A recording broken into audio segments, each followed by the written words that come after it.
vacuum with LIDAR unboxing for you. This one is the TackLife Home S10 Pro mopping and vacuuming robot. So first off, let's start with the box. Personally, I love the box. Very nice and clean. It's got a lot of information on it. It pops out at you. I like the white and the orange.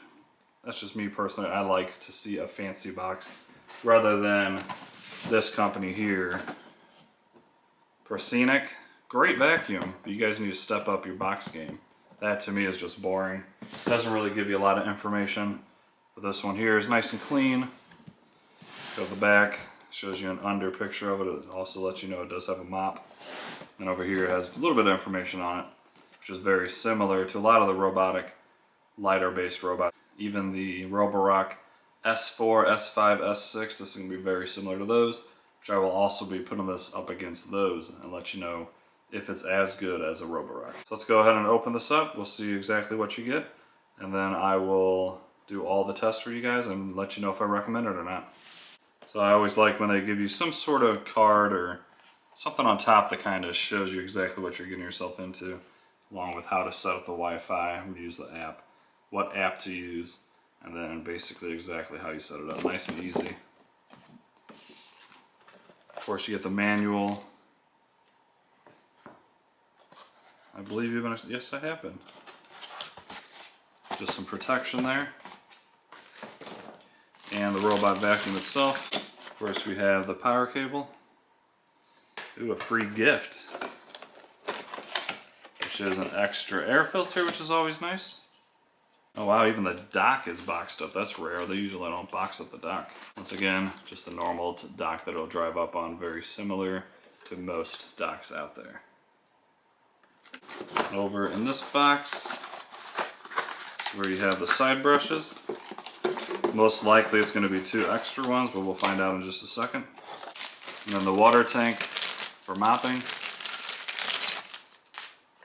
And it has 2 washable pads, which is always nice. And this is going to be an electronically fed system, so it's not just the old style where just water driplets fall on it. So I actually feed water onto the pad, making it do a better job cleaning. Alright, let's go ahead and check out the robot vacuum itself. And it has this kind of a matte black finish to it. Power button's up here, home button, and let's see if this dome will click. So this dome does click. That's one thing that the Wise robot vacuum does not have. Let's go and check out the dirt bin.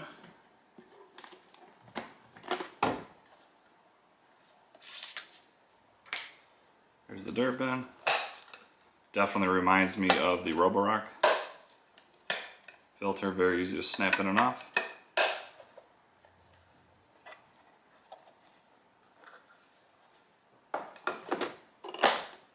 And then of course a cleaning brush for when hair gets tangled into the brush rule.